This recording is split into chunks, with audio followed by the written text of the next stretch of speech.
Today we will bring you a romantic love story, so let's get started. Don't forget to subscribe to our channel so you don't miss any meaningful stories. Amelia Brooks stood before the dilapidated house, her muddy work boots clinging to the damp earth. A chilly April breeze swept through, rattling the rotting wooden planks on the fence. She frowned, hands on hips, her eyes scanning the scene of decay.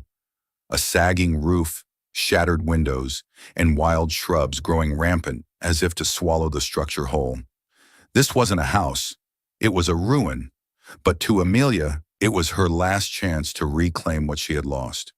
At 28, Amelia was an ambitious architect with neatly tied brown hair and green eyes that gleamed with determination. She had grown up in the shadow of Brooks & Sons, her family's small construction company in suburban Virginia. As a child, she trailed after her father, Henry Brooks, to job sites, clutching sketch pads and humming country tunes. He taught her to read blueprints before she could do math, to measure wall angles before she understood love. "A house isn't just bricks and mortar, Amelia," he'd say. "It's where dreams are held." But that dream shattered 5 years ago. Brooks & Sons collapsed after a ruthless takeover by a large corporation. Contracts were canceled, clients walked away, and debts piled up like concrete blocks on her father's shoulders. Henry fell ill. Heart disease, the doctor said. But Amelia knew his heart broke long before his body followed. Her mother, once vibrant with a radiant smile, became a shadow hovering by her husband's bedside. The family lost everything: the company, their home, and their faith in brighter days. Amelia tried to move forward. She graduated with top marks in architecture and worked at a design firm in Richmond. But small projects couldn't revive her family. Each night she sat at her drafting table sketching houses she knew she'd never build. Then a real estate auction changed everything. An old house in the small town of Willow Creek, priced so low she could afford it with her meager savings and a bank loan. It wasn't a mansion, just a wreck. But Amelia saw potential. If she restored it, turned it into a masterpiece, she could start anew and prove the Brooks name still held value. She signed the contract, her heart pounding. This was the biggest gamble of her life. Willow Creek was a quiet, small town with oak-lined streets and white-painted wooden houses. Amelia's house sat at the end of Maple Road, next to a wide lot with a rusted iron fence. The day she moved in, a light rain fell, and she struggled with boxes under the persistent drizzle. Her old pickup truck screeched as it stopped, and Amelia, soaked through, wondered if she was making the biggest mistake of her life. That's when she met Grayson Blackwood. She was dragging a heavy wooden crate up the steps when a deep, cool voice came from behind. "You planning to tear down the whole neighborhood with this mess?" Amelia spun around, her breath sharp. Standing by the iron fence was a tall man in his early 30s with naturally tousled black hair and gray eyes as sharp as steel. He wore a simple black shirt, sleeves rolled up, but something about him, his stance, his gaze, exuded unspoken authority. His angular face was striking, almost unapproachable, as if carved from stone. "Thanks for the warm welcome," Amelia shot back, her tone sarcastic. "I'm the new neighbor, and you're the president of the anti-newcomer club?" His lips twitched, but the smile, if you could call it that, held no warmth. "Grayson Blackwood," he said, nodding toward the large house behind him, partially hidden by trees. "I live over there, and I don't like noise." "Well, lucky you, because I'm just rebuilding a house, not throwing a music festival," Amelia retorted, clutching the crate tightly. The rain grew heavier, soaking through her jacket, but she refused to show weakness in front of this man. Grayson studied her, his eyes moving from her wet hair plastered to her forehead to her muddy boots. "That house is a dump. You're wasting your time." "Thanks for the advice," Amelia said, her voice dripping with mock sweetness. "But I didn't ask for your opinion." She turned, hauling the crate inside, her heart pounding, not just from anger. Something about Grayson Blackwood unsettled her. A mix of arrogance and mystery she couldn't ignore. In the days that followed, Amelia threw herself into work. She spent hours measuring, drafting, and inspecting the house's structure. Every crack in the walls, every rotted beam told a story, and Amelia was determined to turn them into a fresh start. But things weren't easy. Her budget was tight, and local contractors quoted exorbitant prices when they heard about the house's condition. She started doing some of the work herself, tearing up floorboards, prying out broken windows, but the slow progress worried her. Grayson, true to his word, wasn't a friendly neighbor.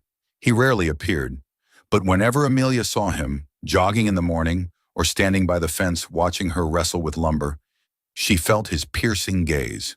One day, as she struggled to pry loose a stubborn board, his voice came from across the fence. "Do you even know what you're doing?" His tone wasn't quite mocking, more like a challenge. Amelia wiped sweat from her brow, shooting him an annoyed look. "I'm an architect. You think I'm playing with blocks?" He shrugged, leaning against the fence, arms crossed. "Being an architect doesn't make you a builder. That board's going to fall on your head if you're not careful." She wanted to argue, but just then, the board creaked and tilted toward her. Amelia jumped back, heart racing. Grayson said nothing, just gave her an "I told you so" look. She gritted her teeth, returning to work, determined not to let him see her flustered. But that brief moment planted a seed of curiosity in Amelia. Who was Grayson Blackwood? Why did he live in that big house, yet dress simply and keep everyone at arm's length? And why, despite his infuriating arrogance, could she not stop thinking about those gray eyes? One late evening, Amelia sat on the house's steps, her sketches spread out before her. A flashlight illuminated the scribbled lines, and she bit her lip, calculating costs. Her funds would only last a few months, and without an investor or buyer, the project would collapse. She sighed, leaning back to gaze at the twinkling stars above Willow Creek. That's when she heard footsteps. Grayson emerged from the darkness, holding a coffee mug, his stride casual as if he owned the world. "Working this late isn't a great idea," he said, stopping a few steps away. Amelia raised an eyebrow. "Worried about me, Blackwood? Or just afraid I'll make noise?" He didn't answer right away, just sat on a nearby rock, sipping his coffee. "Do you know who this house used to belong to?" he asked, his voice low. She shook her head, curious despite herself. "Number just that it's been abandoned for years." Grayson looked at the house, his gaze distant. "The Harper family. They lived here for generations until they lost everything in the recession. This house was their pride." He paused, then met her eyes. "What do you think you can do with it?" Amelia wasn't sure if he was mocking her or genuinely asking. She picked up her sketch, handing it to him. "I'm going to make it a home worth living in. Not just beautiful, but alive. A place someone can call their own." Grayson studied the sketch, silent for a long moment. Then he handed it back, his voice softer than usual. "Hope you know what you're doing, Brooks." He stood and walked away, leaving Amelia with her sketches and a strange feeling in her chest. She didn't know that, in that moment, Grayson had looked at her longer than he intended. And for the first time, he wondered if this crumbling house and the stubborn woman standing before it could change something in his life. Amelia Brooks sat in the makeshift living room of the dilapidated house in Willow Creek, the flickering light from an old desk lamp casting shadows over the pile of blueprints and papers strewn across the scratched wooden table. The wind whistling through the cracks in the walls mingled with the chirping of crickets outside, creating a mournful nighttime symphony. She rubbed her temples, her eyes fixed on the renovation budget, a glaring red column of numbers that served as a stark reminder that her dream of turning this house into a masterpiece was slipping away. The bank had denied her request for an additional loan, and local contractors quoted astronomical prices. Amelia bit her lip, wondering if this gamble was the biggest mistake of her life. A knock at the door interrupted her thoughts. Amelia frowned, glancing at the clock. Nearly 10 p.m. Who would come at this hour? She stood, wiping her hands on her dusty jeans, and opened the door. There stood Grayson Blackwood, her enigmatic neighbor, his cool demeanor intact in a dark coat and with those sharp gray eyes. But something was different, a tension in the way he crossed his arms, as if holding back something. "Blackwood," Amelia said, folding her arms to mask her surprise, "if you're here to complain about yesterday's hammering, I stopped before 8. Grayson didn't respond with his usual barbed remark. He looked at her, his gaze piercing as if trying to read her mind. "I have a proposition," he said, his voice low. "You should hear me out." Amelia raised an eyebrow, half curious, half skeptical. What kind of proposition brings you here this late? Grayson glanced over his shoulder, as if ensuring no one was listening, then stepped inside without waiting for an invitation. Amelia closed the door, a sense of unease rising. He stood in the middle of the room, tall and imposing, but there was a hint of hesitation in the way he shoved his hands into his pockets. "I need a wife," he said bluntly without preamble. Amelia blinked, certain she'd misheard. "What?" "A contract wife," Grayson continued, his tone as casual as if discussing the weather. 1 year. No emotions, no strings attached. Just a paper agreement. Amelia let out a dry laugh, thinking he was joking. "Who do you think I am? A character in some cheap rom-com?" She shook her head, turning back to the table, but Grayson didn't leave. He stood there, his eyes locked on her. "I'm not joking," he said. "My family's pressuring me to marry someone I don't want. If I don't come up with a solution, they'll control my life. I need you to play my wife, long enough for me to get out of this." Amelia turned back, crossing her arms, staring at him. "And why me? Don't you have friends, a girlfriend, or, I don't know, someone else willing to do this?" Grayson's lips twitched, a smile that didn't reach his eyes. "You're the ideal choice. You don't know anything about me. You're not connected to my family and—" He paused, his gaze sweeping the cluttered room. "You need money." His words hit like a slap. Amelia felt her face flush, but she couldn't deny the truth. She needed money to fix the house, pay her family's debts, and restart her career. Grayson, infuriatingly arrogant as he was, clearly knew it. "What makes you think you know anything about me?" she asked, her voice low but sharp. "I see you struggling with this house," Grayson replied, unfazed. "You're running out of steam, Brooks. I can help. Enough money to fix this place, jumpstart your career, whatever you want. In return, you sign the contract and play my wife for a year." Amelia fell silent, her mind racing. She wanted to throw him out, to say she wouldn't sell herself for money. But the image of her father in his hospital bed, her mother selling her wedding ring to cover medical bills, flashed in her mind. She looked at the house, cracked walls, leaking ceiling, and knew her options were dwindling. "How much are you offering?" she asked, her voice dry. Grayson named a figure that nearly made Amelia choke. It wasn't just enough to fix the house. It could fund her own architecture firm, clear her debts. But at what cost? A year of living a lie, playing the wife of a man she barely knew. A man who both unsettled and irritated her. Grayson revealed little about why his family was pushing the marriage, only mentioning family issues involving a woman named Serena Whitmore, whom he refused to marry. He stressed the contract would be clear. Amelia would live with him, attend a few events, and keep the arrangement secret. After a year, they'd divorce amicably, each going their separate ways. "No complications, no emotions," he said, as if reading an insurance policy. But to Amelia, everything was complicated. After Grayson left, she sat alone, clutching the contract he'd handed her.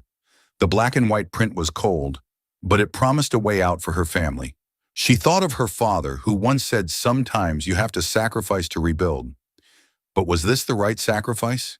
She didn't trust Grayson. He was too secretive, too controlled. He claimed he was just a man under family pressure, but his sharp gaze and confidence made her suspect he was hiding something bigger. She called Lily, her college best friend, for advice. "Are you insane?" Lily shouted over the phone. "Sign a marriage contract with your weird neighbor? What if he's a murderer?" "He's not a murderer," Amelia replied, though she wasn't certain. "He's just annoying." "But that money could change everything, Lily." "Yeah, by landing you in a mess," Lily said. "You're Amelia Brooks, the most stubborn person I know. Don't do something stupid." But Amelia didn't feel stubborn. She felt tired, drained, and scared. She looked at the house around her, walls on the verge of collapse, and thought Grayson might be right. She was running out of steam. The next morning, Amelia met Grayson at a small Willow Creek cafe. He sat in a corner, reading a newspaper, looking like he owned the world. She placed the signed contract on the table. "I'm in," she said, her voice firm. "But I have conditions." Grayson folded the paper, raising an eyebrow. "Go on." "First, I want an upfront payment to start fixing the house. Second, I don't want any drama from your family or this Serena person. Third, she locked eyes with him. Don't think you can control me just because of this contract. Grayson studied her, a flicker of admiration in his eyes that he quickly masked. You're trouble, Brooks, he said, but his tone wasn't insulting. Fine, I agree. They shook hands, but when his hand touched hers, Amelia felt a jolt run through her. She pulled back quickly, telling herself it was just nerves. She had just entered a game whose rules she didn't know, with a man she didn't understand. But as she thought of her crumbling house, she knew there was no turning back. Grayson Blackwood's house, nestled beside the crumbling ruin Amelia Brooks called home, was like a small castle in the heart of Willow Creek. Its gray stone walls, towering glass windows, and meticulously trimmed garden exuded discreet elegance, but carried the same coldness as its owner. Amelia stood before the iron gate, clutching a small suitcase, feeling as though she'd stepped into a world that wasn't hers. The fake marriage contract was signed, the money transferred, and now she had to live with Grayson in this house, playing the role of his pretend wife for a year, filled with rules and secrets. Yet her dilapidated house, just a few steps beyond the fence, remained where she spent most of her time renovating, keeping her dream alive. Grayson opened the door, his icy gray eyes scanning her. You're late, he said, no greeting, no smile. Amelia raised an eyebrow, dragging her suitcase over the threshold. Sorry, I was busy saving my house from collapsing. You know, priorities. He didn't reply, merely led her inside. The interior was exactly as she'd imagined. Modern, minimalist, but devoid of warmth. Gleaming hardwood floors, black leather sofas, and abstract paintings on the walls, all beautiful but soulless. Grayson pointed to a hallway. Your room's down there. Don't touch my things and we'll be fine. Amelia smirked. Don't worry, I'm not here to steal your silver spoon collection, Blackwood. But I'll still be going back and forth to my house to work. Don't expect me here 24/7. Grayson raised an eyebrow, clearly unaccustomed to being challenged. As long as you show up when I need you, I don't care what you do in that junk heap. That house is not a junk heap, Amelia shot back, but she didn't want to argue. She had too much to do, here and at her own place. Living with Grayson in his luxurious home was a quiet battle. Amelia, with her straightforward and laid-back nature, quickly realized Grayson was the embodiment of control. He had a rigid routine, jogging at 6 a.m., black coffee without sugar at 7, and never a dirty cup left in the sink. Amelia, on the other hand, tracked dust from her crumbling house, left blueprints scattered on Grayson's dining table, and had a habit of eating cookies on his expensive leather sofa. These differences sparked a series of moments both humorous and tense. One evening, Amelia decided to cook dinner in Grayson's sleek kitchen to keep the peace. She chose spaghetti, thinking it was simple enough. But while juggling cooking and checking emails from contractors on her phone, she forgot the sauce on the stove. When Grayson walked in from his office, smoke was billowing, and the acrid smell of burnt sauce filled the air. He crossed his arms, leaning against the doorway, his expression pure, I told you so. Is this your plan to burn my house down, Brooks? He asked, his tone dripping with sarcasm. Amelia's face flushed as she fanned the smoke with a dish towel. I was just trying to make a decent dinner. Could you help instead of standing there mocking me?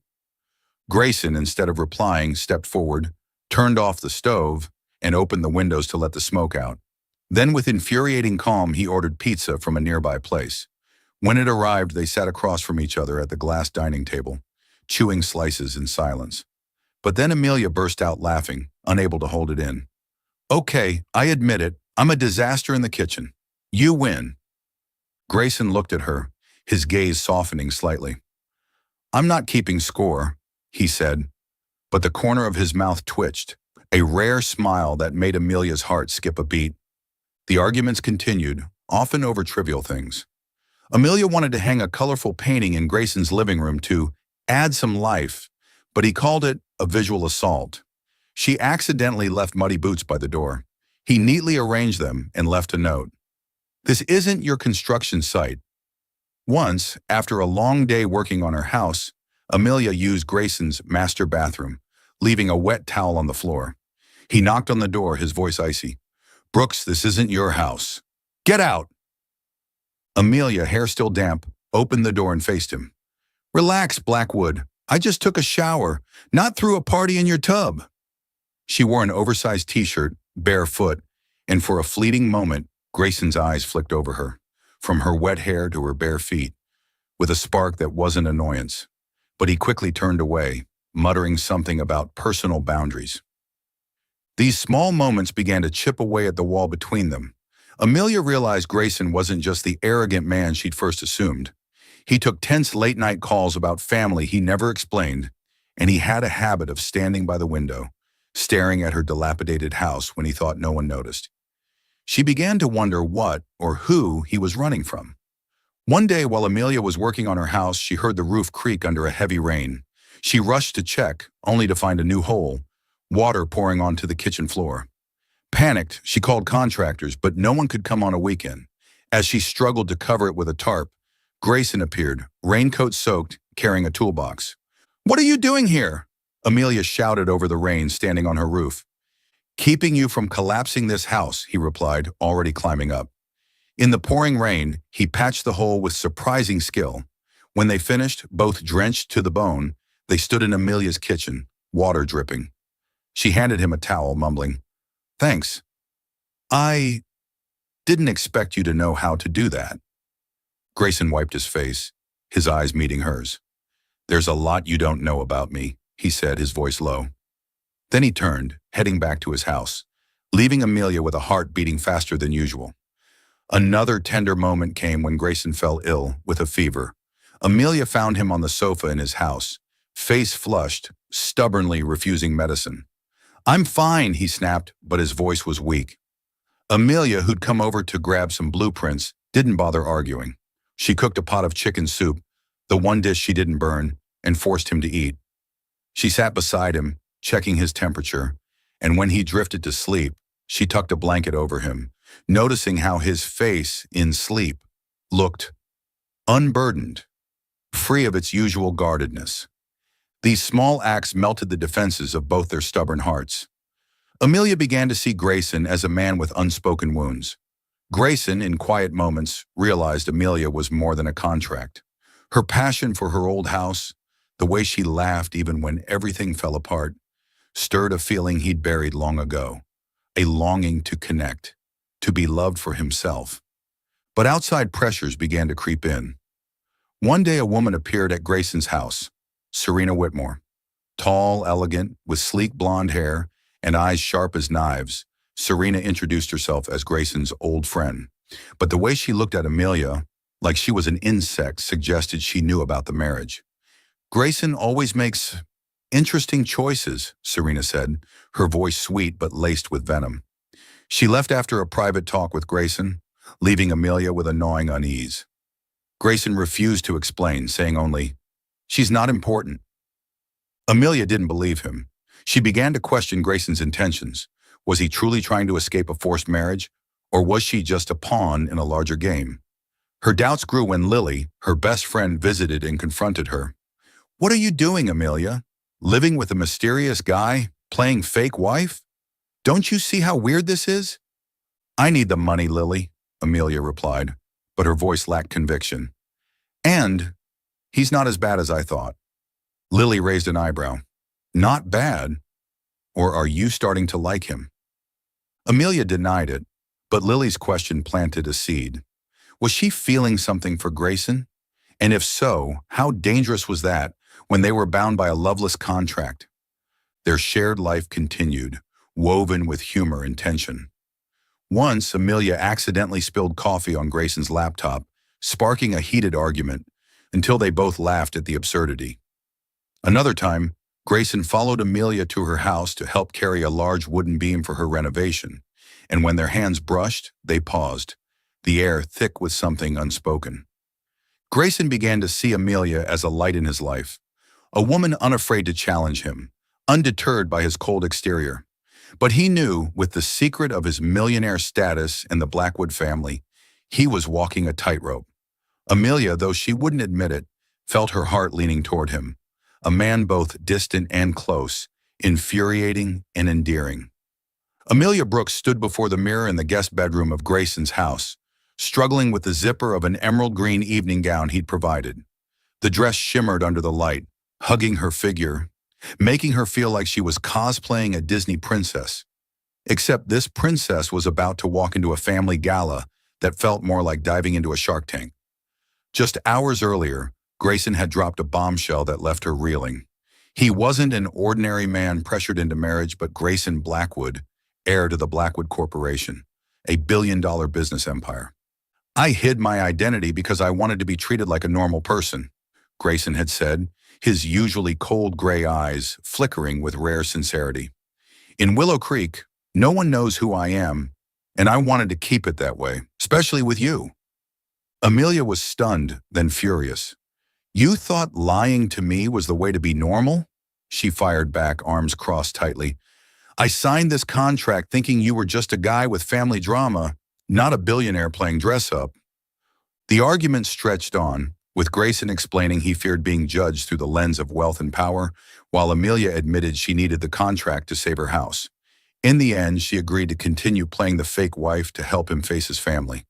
"But if your family turns me into an appetizer, I'm bolting," she warned, injecting humor to mask her anxiety. Grayson's lips twitched, his eyes glinting. "They don't eat people, Brooks. But brace yourself." Now, staring at her reflection, Amelia wasn't sure she was ready. She smoothed her brown hair, tied in a high ponytail because she didn't know how to do anything fancy. "I look like a construction worker in a ball gown," she muttered, then jumped when Grayson knocked. "Done?" he asked, stepping in. He wore a tailored black suit, hair neatly combed, looking so striking that Amelia had to force herself not to gape. His eyes swept from the dress to her face, and for a moment, he seemed at a loss for words. "What?" Amelia snapped, suddenly self-conscious. "I know, this dress is over the top. I'm not used to this stuff." Grayson shook his head, his voice low. "You look fine."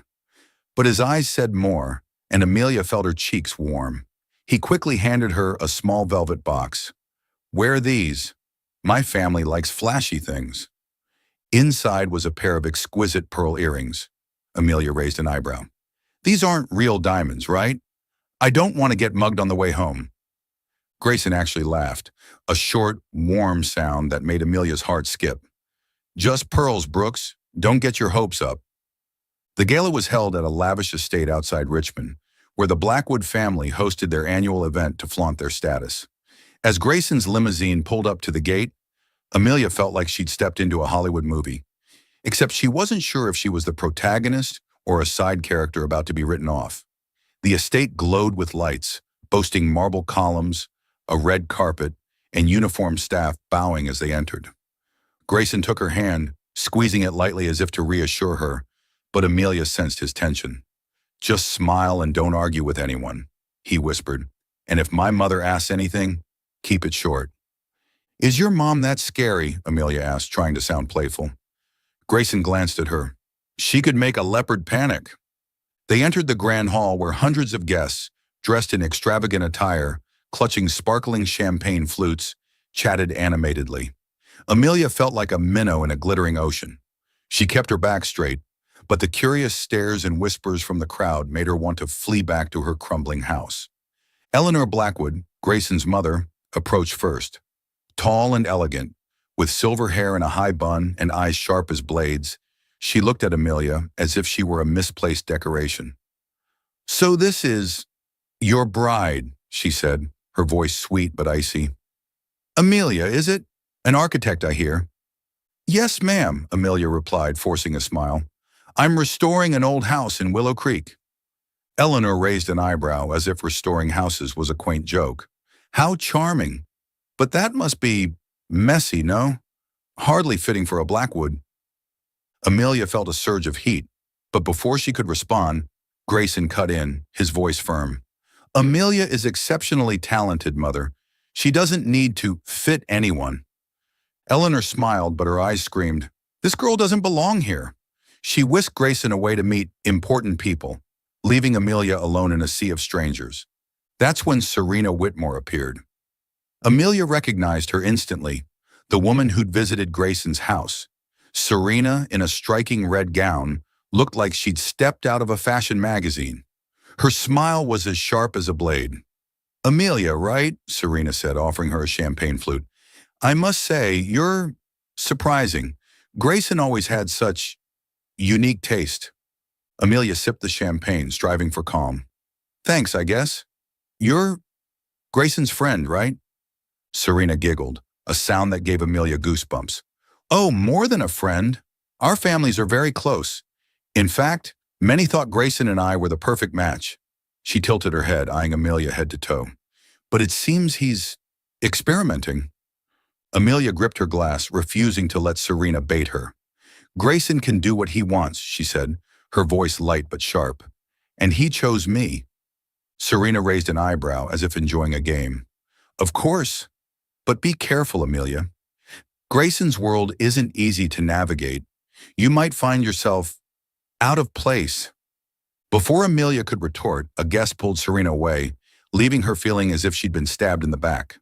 She looked for Grayson, but he was surrounded by businessmen, with Eleanor introducing him to another young woman, clearly a suitable candidate for a Blackwood wife. The gala dragged on with moments that made Amelia want to crawl into a hole, but she decided to turn it into a game to stay sane. When one of Grayson's aunts asked if she played the piano, a necessary skill for a Blackwood lady, Amelia winked and said, "I don't play piano, but I can wield a chainsaw like an artist. Want to see me build a chicken coop?" The table erupted in laughter, including Grayson's uncle, who clapped delightedly. Grayson nearby nearly choked on his champagne, and for the first time that night, he looked at her with a spark of amusement. She kept up the tactic, turning rude questions into chances to charm.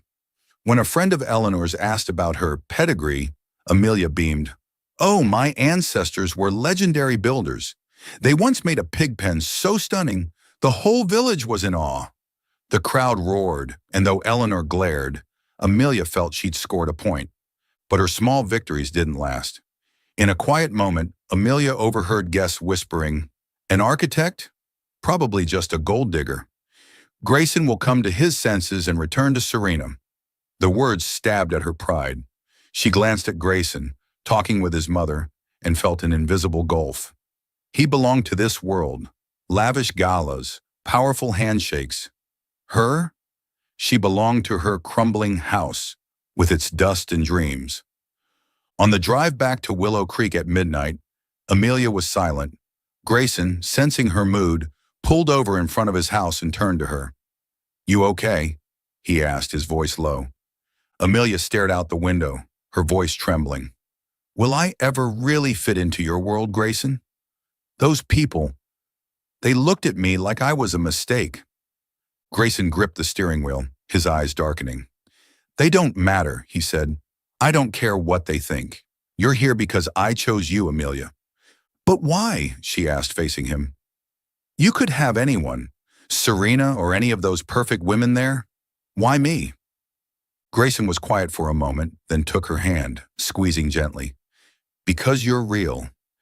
You don't pretend. You don't try to please anyone. You make me want to be real too." His words pierced Amelia's heart, but they also scared her. She was feeling something for him, something beyond the contract, yet she felt small in his world. She pulled her hand back, offering a weak smile. "I need time, Grayson." He nodded, not pushing. As Amelia stepped out of the car, walking the few steps to her dilapidated house, she felt a small crack in her heart. Torn between growing feelings and insecurity, she didn't know if she could keep going. Grayson, alone in his living room, looked out the window toward Amelia's house. He knew he felt something deeper than the contract, but the secrets of the Blackwood family, and what they were capable of, could destroy everything. He only hoped she was strong enough to face what was coming. Amelia Brooks sat in the cluttered living room of her dilapidated house, the dim light from an old desk lamp illuminating the pile of blueprints and papers strewn about. The sound of hammers echoed faintly from the roof, where a crew worked, funded by the money from her contract with Grayson Blackwood. But her mind wasn't here. It was reeling from the events of the Blackwood family gala the previous week. Eleanor's disdain, Serena Whitmore's barbed remarks, and Grayson's protective gaze swirled in her head like an emotional storm. She knew he was the heir to the Blackwood Corporation, but his glittering world still made her feel small and out of place. Grayson had tried to reach out, leaving messages, and even showing up at her door with a thermos of coffee, his usual way of keeping the peace. But Amelia had dodged him, needing time to process her insecurities and the undeniable stirrings in her heart. She feared she was feeling something beyond the contract, and that was dangerous, especially when his family clearly didn't accept her. Today, Grayson sent a curt text. "Meet me at my place, 6 p.m., important." Amelia sighed, knowing she couldn't avoid him forever. She threw on a simple t-shirt and dusty jeans, determined to keep things professional. But when she stepped into Grayson's luxurious house, she found him in the living room, dressed in a sharp black suit, his expression more tense than usual. "What's going on, Blackwood?" Amelia asked, crossing her arms. "If this is about your family wanting to turn me into an appetizer again, I'm not interested." Grayson didn't smile. He stepped closer, his voice low. "My family issued an ultimatum. They want me to divorce you and marry Serena Whitmore. If I don't, they'll strip me of my inheritance." Amelia blinked, her mind spinning. "What? Are they serious?" She let out a dry laugh, but it faded when she saw Grayson's grim expression. "So what are you going to do? Agree with them?" Grayson looked at her, his gray eyes flashing with something, resolve, or perhaps anger. "I'm not doing what they want," he said, "but I need you to come with me tonight. There's a media event in Richmond. I'm going to settle this once and for all." Amelia frowned, unease rising. "What event? And why do I need to go?" "Because I need you there," Grayson replied, his voice low but firm. "You're my wife, Amelia. Contract or not, I won't let them disrespect you." His words made her heart race, but she hesitated. "Grayson, I don't belong in those places. You saw the last gala. I was like a fish out of water." He stepped closer, taking her hand and squeezing gently. "You don't need to belong to them. You belong with me." He paused, as if realizing what he'd said, then quickly released her hand. "I mean, I need you there, please." Amelia met his gaze, seeing a rare sincerity. She sighed, nodding. "Fine, Blackwood. But if anyone asks me about playing the piano again, I'm saying I can build a pig pen." Grayson laughed, a real laugh that lit up his face. "I look forward to hearing it." The event took place at a luxurious hotel in downtown Richmond, where the Blackwood Corporation hosted its annual charity gala, drawing media and high society. Amelia, in a simple yet elegant silver evening gown, chosen by Grayson because his taste was better, felt like she was entering an arena. Camera flashes blinded her, and she had to fight the urge to hide behind Grayson. Eleanor Blackwood and Serena Whitmore were already there, holding court in the crowd like queens. Serena, in a shimmering gold gown, smiled at Grayson, but shot Amelia a contemptuous glance. Eleanor, as poised as ever, approached and whispered to Grayson, loud enough for Amelia to hear. "You still have a chance to fix this, Grayson. Serena is the right choice." Grayson tightened his grip on Amelia's hand, his voice icy. "Mother, I've made my choice, and it's not Serena." Eleanor raised an eyebrow but said nothing more. Amelia felt every eye on her and had to remind herself to breathe. She leaned toward Grayson, whispering, "If I do something stupid tonight, just blame the champagne, okay?" He glanced at her, the corner of his mouth twitching. "Just be you, Brooks.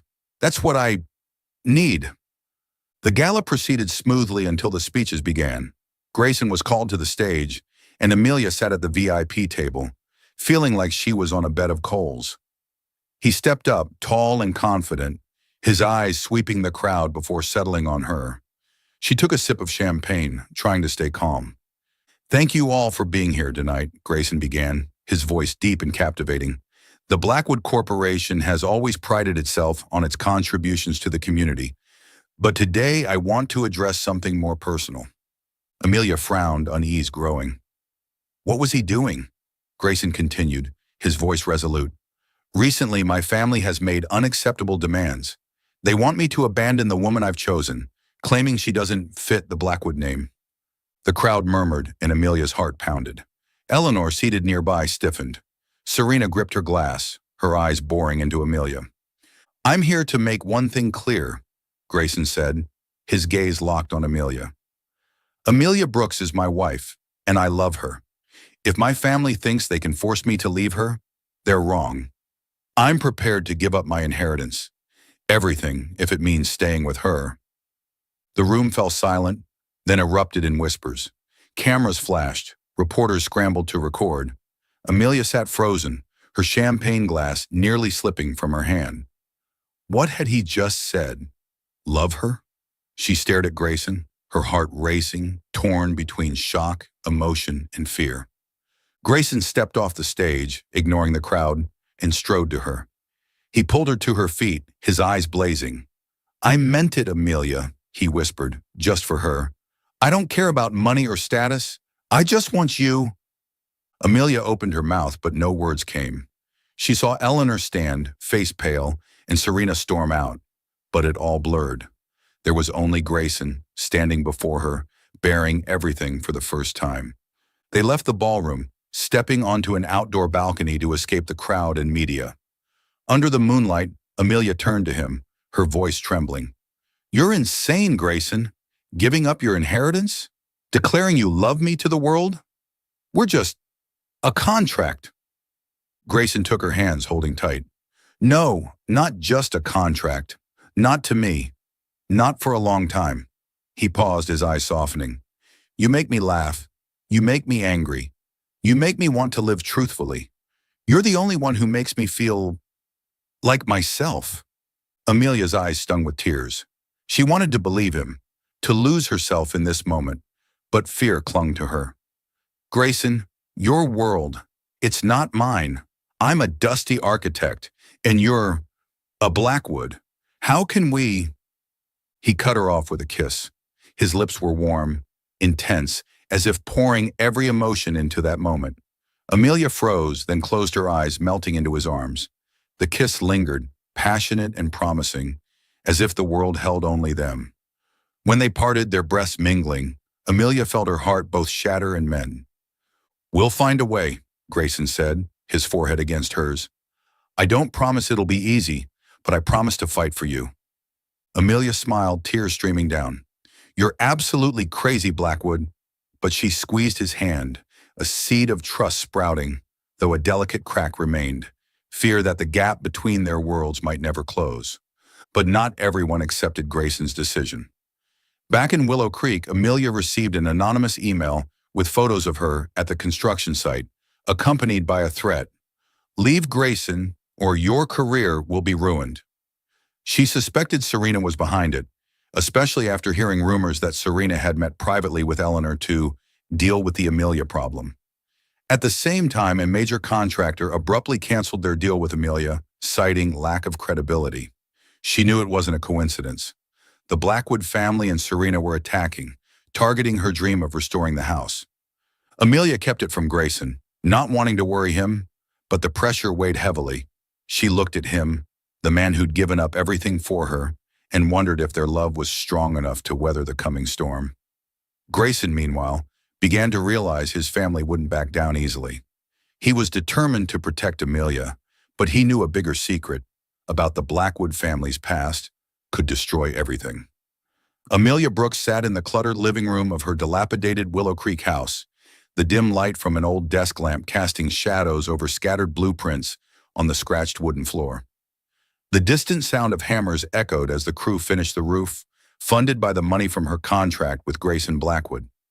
Despite recent tensions, anonymous, threatening emails, and a major contractor abruptly canceling their deal, the bond between her and Grayson had grown stronger.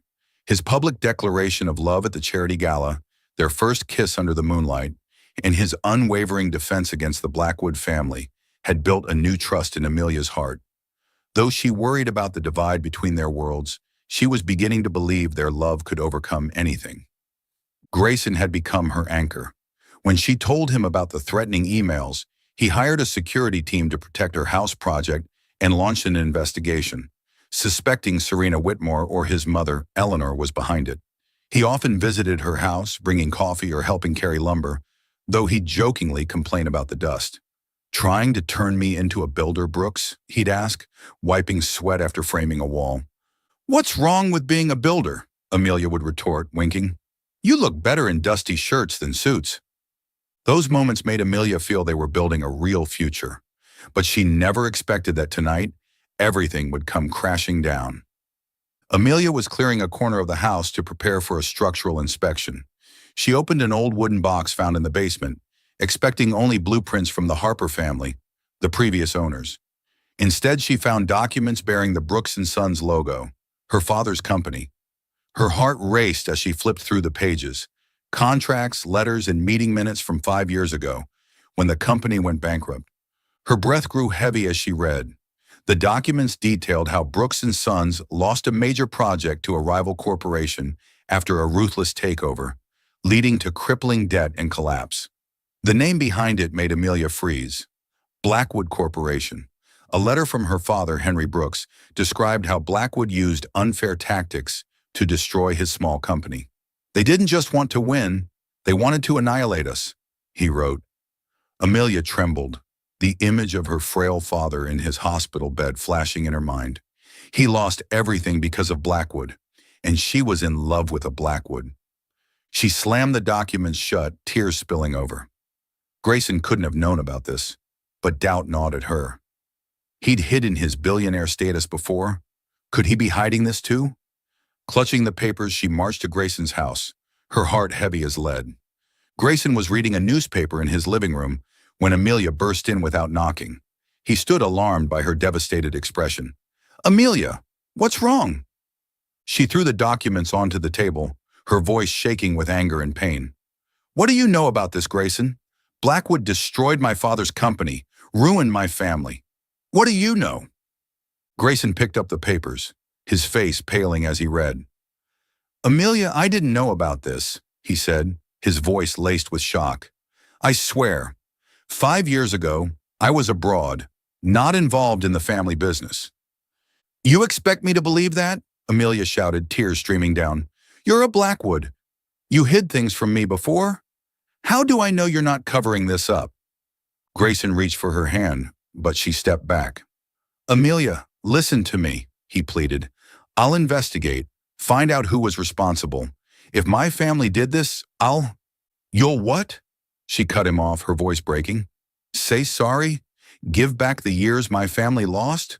My father was hospitalized. My mother sold her wedding ring because of this. And I love you, but how can I love someone whose name destroyed my family?" Her confession hit like a knife.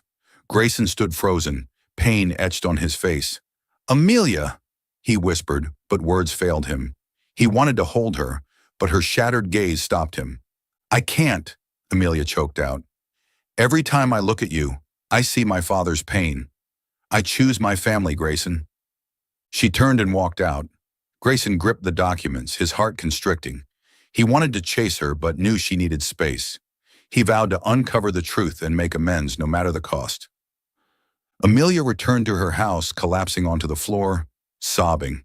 She loved Grayson, but that love felt like a betrayal of her parents, who'd sacrificed everything.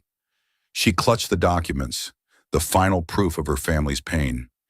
In the days that followed, Amelia buried herself in work, laboring from dawn to dusk, overseeing the crew, drafting designs, trying not to think of Grayson. But every hammer strike, every crack in the walls reminded her of him, the man who patched her roof, who laughed when she spilled coffee. She tried to stay strong, but at night she cried, grappling with her loss. Lily, her best friend, came to comfort her. "You can't blame yourself for loving him," Lily said, hugging her. "But you need to protect your heart. If he loves you, he'll make this right." "I don't know if there's anything to fix," Amelia whispered. "I can't forgive his family."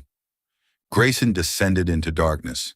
He locked himself in his office, digging through old Blackwood records, uncovering that the takeover of Brooks and Sons was orchestrated by his father, William Blackwood, with Eleanor's approval. He felt disgust for his family and himself for benefiting from Amelia's pain. He called his mother, his voice cold. "What do you know about Brooks and Sons?" "Just business, Grayson," Eleanor replied calmly. "We protected our interests." "That was destroying people's lives," Grayson roared. "Amelia is my wife, and you knew her family suffered." "A contract," she scoffed. "Serena is the one who belongs." Grayson hung up, questioning his family's legacy. He met with lawyers, seeking ways to compensate the companies Blackwood had crushed, starting with Brooks and Sons, but he did so quietly, not wanting Amelia to think he was trying to buy her back. Days later, Amelia received a handwritten letter from Grayson, brief but laden with emotion. Amelia, I didn't know what my family did to yours, but I'll take responsibility. I respect your choice, but I won't stop making amends. You deserve justice. Grayson. She read it, tears falling. She wanted to believe him, to tell him she hurt too, but thinking of her father, she felt she had no right to forgive. Both sank into their private darkness. Amelia worked like a machine, the light in her dimming. Grayson watched her house from his window, vowing to prove his love, no matter how long it took. Amelia Brooks drove through the oak-lined roads of suburban Virginia, her heart as heavy as the gray sky above. Her dilapidated house in Willow Creek, just a rusted iron fence away from Grayson Blackwood's home, had become her refuge from pain. 2 weeks had passed since she walked away from Grayson after discovering that the Blackwood Corporation caused the collapse of her father's company, Brooks and Sons. Each night she wrestled with sleep, haunted by images of Grayson, the man she loved, the man she couldn't be with. His letter promising to make amends sat on her desk, but she lacked the courage to respond or face him. Today she didn't head to the construction site as usual. Instead, she drove to St. Mary's Hospital, where her father Henry Brooks was being treated for heart disease. She delayed this visit, fearing that seeing her father, the person most hurt by Blackwood, would deepen her wounds. But a morning text from her mother saying her father wanted to see her left her no choice. The hospital reeked of antiseptic, filled with the sound of hurried footsteps. Amelia entered her father's room, her heart tightening at the sight of him on the bed, frail and pale. Henry, once a robust man with a radiant smile, now seemed a shadow. But when he saw her, his eyes lit up. "Amelia," he said, his voice weak but warm. "You came." She sat by his bedside, taking his hand, forcing a smile. "I'm sorry I didn't come sooner, Dad. Work. It's been hectic." Henry shook his head, his bony hand squeezing hers lightly. "No apologies, sweetheart. I know you're doing your best. That house, your mom told me, you make me proud." Amelia bowed her head, tears welling. She wanted to tell him about Grayson, about Blackwood, about her broken heart, but she feared hurting him. Instead, she asked, "How are you?" "What did the doctors say?" Henry gave a faint smile, tinged with sadness. "What the doctors say doesn't matter anymore. I've lived long enough to see you become a strong woman, but I have things to say before it's too late." Amelia gripped his hand, her voice trembling. "Don't talk like that, Dad. You'll get better." He shook his head, his eyes gentle but firm. "Listen to me, Amelia. I've lived with regrets. I regret not saving the company, not giving you and your mom a better life. But my biggest regret is holding on to pain." He paused, taking a frail breath. "When Brooks and Sons fell, I let resentment eat me alive. It stole years I could have spent happy with you and your mom." Amelia's throat tightened. She knew he was talking about Blackwood, though he didn't name them. "You don't need to think about that anymore," she whispered. "It wasn't your fault." "I know," he said, "and I've forgiven. Not for them, but for myself. Forgiveness gave me peace, Amelia. You need to do the same. I see the pain in your eyes. What's going on, sweetheart?" His question cut like a knife. Amelia broke down, unable to hold back. She told him everything. The fake marriage contract with Grayson, the love that grew, and the devastating truth that Blackwood had ruined their family. "I love him, Dad," she choked out. "But how can I be with him when his family took everything from us?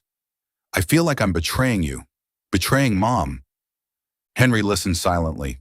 When she finished, he held her hand tighter, his eyes full of love. "Amelia, listen to me. Forgiveness doesn't mean forgetting or accepting what happened. It means freeing your heart so you can love and live again. If this man truly loves you, if he's willing to make things right, don't let the past chain you. I lost years to resentment. Don't repeat my mistake." Amelia sobbed, resting her head on his shoulder.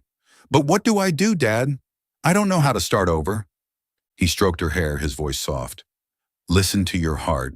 It'll guide you. Amelia returned to Willow Creek at dusk, her mind swirling with her father's words. She stepped into her crumbling house, sat among her blueprints, and reread Grayson's letter. His promise to make amends, written in strong yet emotional strokes, felt like a small flame warming her heart. Her father was right. Clinging to pain only tethered her to the past. She began to see that forgiveness wasn't about erasing what Blackwood did, but allowing herself to love and live. She wasn't ready to face Grayson yet. The pain lingered, and she needed time to heal. She stood, opened a new blueprint, and started sketching. For the first time in weeks, a faint spark of hope flickered. Not for Grayson, but for herself. She wanted to believe she could reclaim her future. Each night, Amelia worked late, the light from her crumbling house spilling through the fence like a beacon in the dark. She didn't know that Grayson often stood silently at his window, watching her draw or measure, his heart aching at their distance. He wanted to cross the fence, to tell her he was trying, but he respected her silence. In her weary moments, Amelia would glance at Grayson's house. The living room light always glowed, but she rarely saw him. Once she glimpsed his silhouette through the window, standing still, and her heart clenched. She quickly looked away, telling herself she wasn't ready, but each glance stirred an undeniable longing. Meanwhile, Grayson began his quest to right his family's wrongs. After confirming Blackwood's role in the Brooks and Sons takeover, he took concrete steps. He contacted a nonprofit dedicated to supporting small businesses harmed by large corporations, quietly funding a compensation fund. He instructed the organization to seek out and aid companies Blackwood had crushed, starting with Brooks and Sons, without revealing his identity. I don't want them thinking this is a PR stunt, he told the representative. I want them to get justice. Grayson also funded a community project in Willow Creek, a learning center Amelia had mentioned in passing, where local kids could learn art and construction skills. He worked with architects to ensure the project reflected Amelia's spirit, simple, sustainable, and inspiring. He didn't tell her, not wanting her to think he was buying her forgiveness. He did these things because they were right, and because he wanted to build a future Amelia could be proud of, whether she returned to him or not. He faced pressure from his family, especially Eleanor. In a call, she warned, "You're destroying yourself for a girl who doesn't belong, Grayson. Serena is still waiting for you to come to your senses." Grayson gave a cold laugh. "Mother, I don't need Serena or the inheritance. If you want to fight, go ahead. I won't stop." He hung up, feeling lighter. For the first time, he wasn't the Blackwood heir, but just Grayson, a man trying to do right. Yet each time he saw the light from Amelia's house, an unfillable void lingered. Amelia began noticing small changes. An old contractor reached out, saying they'd received anonymous funding to resume her project. She also received an unexplained bank transfer, enough to cover part of her family's debts. She suspected Grayson, but had no proof and wasn't ready to ask. One morning, she got a letter from a nonprofit, informing her they were reviewing compensation for Brooks and Sons due to past damages. The letter didn't mention Blackwood, but Amelia sensed a connection. One evening, she stood outside her house, watching the walls slowly rise. She glanced at Grayson's house, seeing the living room light, but no sign of him. She sighed, thinking of her father, his advice, and Grayson, the man who gave up everything for her, but carried the name that broke her family. Her heart softened, but a gap remained. She couldn't yet run to him or say she forgave him. But deep down, she knew she was inching closer to that day. Grayson from his window saw Amelia standing under the streetlight, her gaze briefly turning toward his house. He clenched his fists, his heart aching, but he didn't step out. He wanted to give her time, even if it killed him day by day. Amelia Brooks stood amidst the construction site of the new Willow Creek Community Center, clutching a clipboard, her eyes scanning the walls taking shape. This project, a space for children to learn art, construction, and to dream, was a vision she'd long cherished, funded by an anonymous source she suspected was tied to Grayson Blackwood. 2 months had passed since she walked away from him, after discovering that the Blackwood Corporation had ruined her father's company, Brooks and Sons. Her father's advice about forgiveness had helped her release some of the pain, but her heart remained torn. She wasn't ready to face Grayson, though the moments she caught herself glancing at his house, where the living room light glowed, but his silhouette was rarely seen, betrayed the longing she couldn't deny. She threw herself into work to fill the void. Her dilapidated house was nearly complete, with new walls and a roof that no longer leaked. The community center project was progressing rapidly, thanks to unexpected funding and support from local contractors. But each night, when the light from Grayson's house spilled through the rusted iron fence, she wondered what he was doing and whether he was truly keeping his promise to make amends, as his letter had vowed. Grayson Blackwood had changed. After confirming his family's role in the Brooks & Sons takeover, he renounced his inheritance, cut ties with his mother, Eleanor, and stepped down from the Blackwood Corporation's board. He lived simply in his Willow Creek house, working remotely with a nonprofit to support small businesses harmed by large conglomerates. He quietly funded Amelia's community center, ensuring she had everything she needed, from building materials to a team of engineers, without revealing his involvement. He didn't want her to think he was trying to buy her forgiveness. He only wanted her to achieve her dream. Grayson often stood by his window, watching Amelia work under the site's floodlights, her brown hair tied high and her green eyes blazing with determination. He missed the way she laughed when she spilled coffee on his laptop, the way she yelled when he accidentally walked into her bathroom.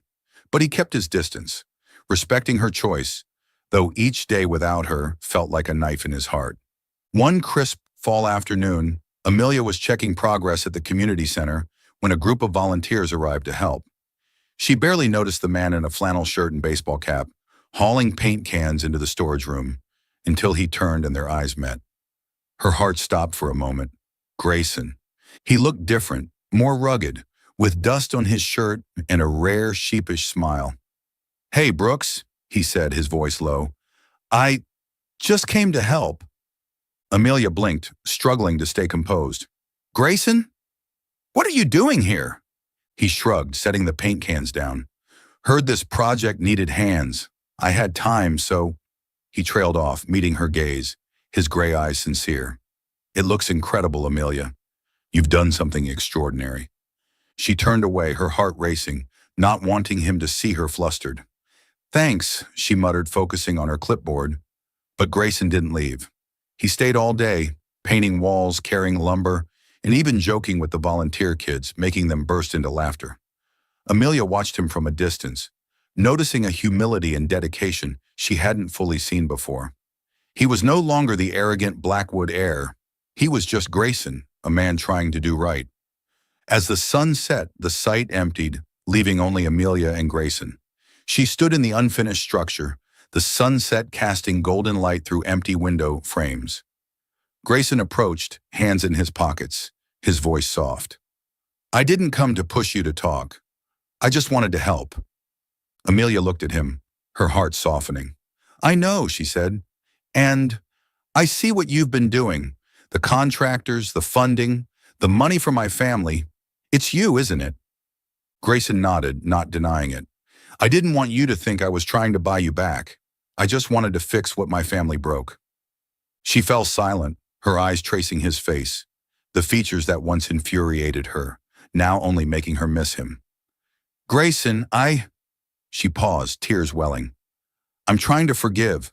My dad told me to let go, but I'm scared." He stepped closer, not touching her, but his eyes brimmed with emotion. "I don't deserve your forgiveness, Amelia, but I'll spend my life proving I love you, whether you give me a chance or not." His words shattered the last of her defenses. She stepped forward, wrapping her arms around him, sobbing into his chest. Grayson held her tightly, as if afraid she'd vanish. "I missed you," he whispered, his voice choked. "Every single day." In the weeks that followed, Amelia and Grayson began rebuilding their relationship, step by cautious step. They worked together at the community center, laughing while painting walls or bickering over window placements. Grayson remained committed to his simple life, refusing to return to the Blackwoods' glittering world, and Amelia saw he had changed, not just for her, but because he wanted to be a better man. One afternoon, as the community center neared completion, Grayson led Amelia to the site, where the sunset bathed the new walls in a vibrant orange glow. He stood in the structure, hands in his pockets, looking slightly nervous. "Amelia," he said, his voice low, "I have something to show you."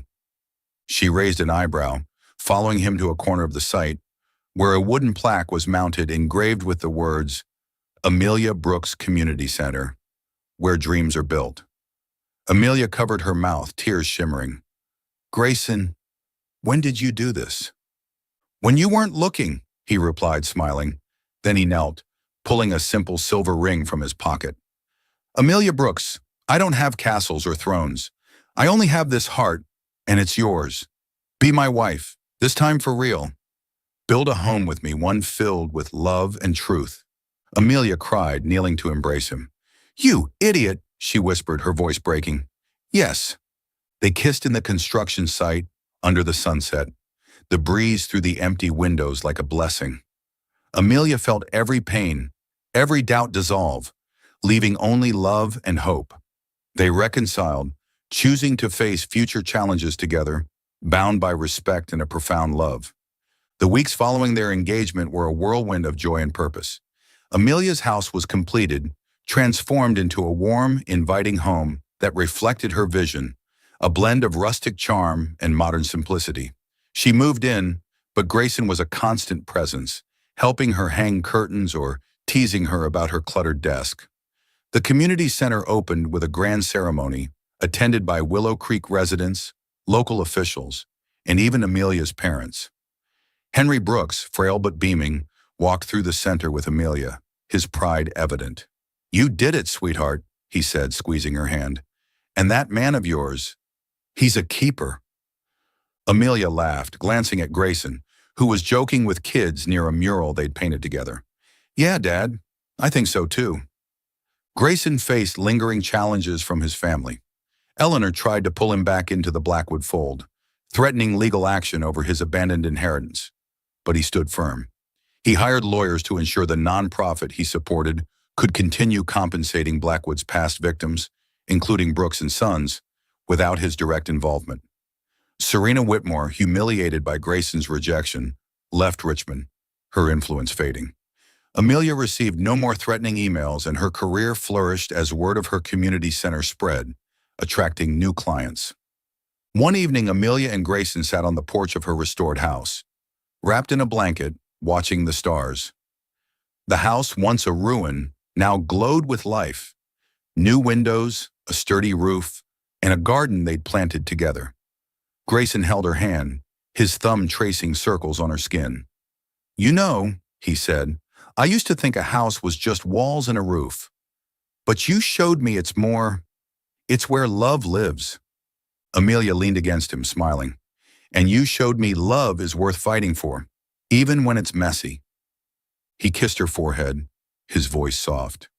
"This house, it's ours, isn't it?" She nodded, her heart full. "Ours, and every brick, every nail has our story." They sat in comfortable silence, the night wrapping around them like a promise. The house, named Love, stood as a testament to their journey, from a contract born of necessity to a bond forged in forgiveness and truth. Amelia knew challenges would come: Grayson's family, her own insecurities, the complexities of blending their worlds. But together they were unstoppable. As the stars twinkled above Willow Creek, Amelia and Grayson held each other, ready to build not just a house, but a life, brick by brick, heart by heart. The following spring, Amelia and Grayson held a small, heartfelt wedding in a meadow in Willow Creek, beneath the shade of ancient oak trees.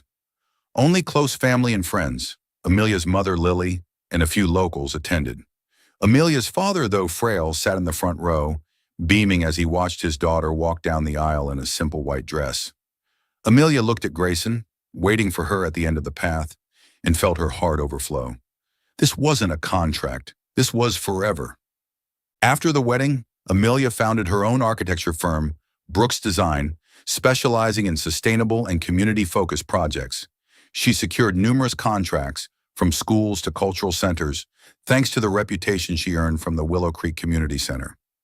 Grayson, meanwhile, ran a charitable foundation, focusing on compensating and supporting small businesses harmed by large corporations. He continued to live simply, rejecting all invitations to return to the Blackwood fold, and became the man Amelia always knew he could be. Together, they finished restoring the dilapidated house Amelia had bought at the start. Instead of selling it, they transformed it into a second community center, a space for young artists and struggling families with brightly painted walls and stained glass windows designed by Amelia. The house, once a symbol of broken dreams, now stood as a testament to their shared values: love, forgiveness, and rebirth. One evening, as the center officially opened, Amelia and Grayson stood in the yard, watching children run and play inside. The sunset bathed them in a warm golden glow. Grayson wrapped his arms around her from behind, whispering in her ear, "If home is where the heart is, you're my forever home."